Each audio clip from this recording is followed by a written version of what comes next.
আসসালামু আলাইকুম রহমতুল্লাহ। আমি আজকে আপনাদের জানাবো কিভাবে আপনার গাপ্পি মাছের ফ্রাই কালেক্ট করবেন এবং কিভাবে বুঝবেন আপনার গাপ্পি মাছটি বাচ্চা দেওয়ার জন্য একদম প্রস্তুত। এই যে এই গ্লাসের ভিতরে দেখতে পাচ্ছেন, এটি হচ্ছে অ্যালবিনো কই গাপ্পি। এটি একদম লোডেড একটি মাছ। এর পেটটা একটু দেখুন, পেটটা দেখুন কতটা ফোলা হয়ে আছে। তাহলে আপনারা বুঝে নেবেন যে আপনার মাছটি ফ্রাই দেওয়ার জন্য প্রস্তুত।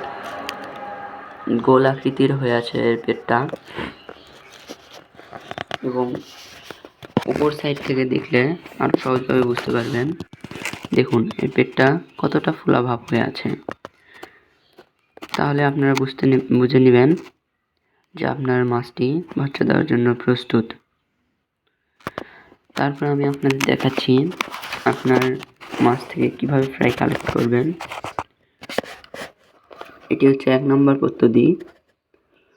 এরকম অ্যাকুরিয়ামের ভিতরে বা যে কোনো পটের ভিতরে গাছ দ্বারা ভর্তি করে দিবেন। দেওয়ার পরে আপনার মাছটি এর ভিতরে ছেড়ে দিবেন।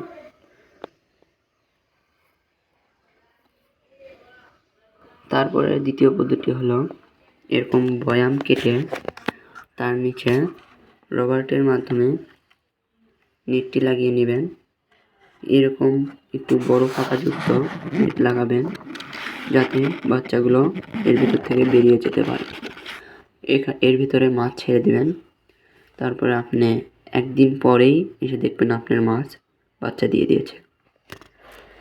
আপনাদের সুবিধার ক্ষেত্রে আরেকটি মাছের মাধ্যমে আমি দেখাচ্ছি আপনারা কীভাবে সঠিক মাছটি নির্বাচন করবেন যে আপনার মাছটি বাচ্চা দিবে। এটি হচ্ছে মিক্স গাপ্পি।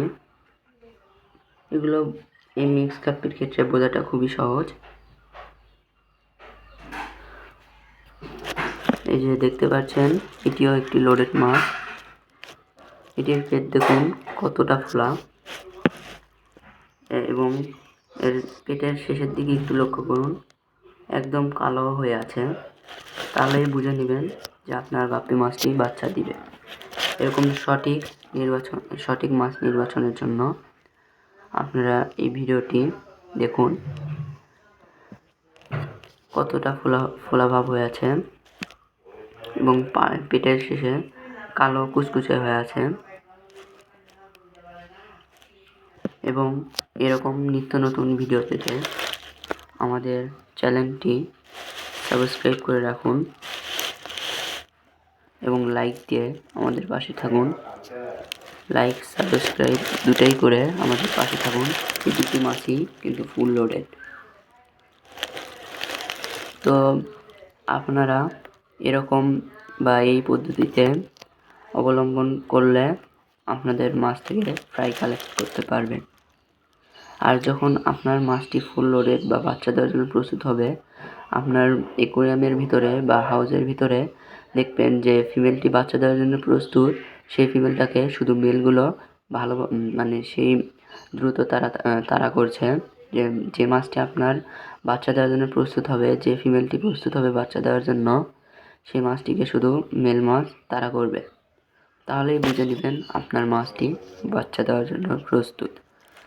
তাহলে আর ভিডিওটি দীর্ঘায়িত না করে আজকের ভিডিওটি এই পর্যন্তই। সবাইকে আসসালামু আলাইকুম রহমতুল্লাহ।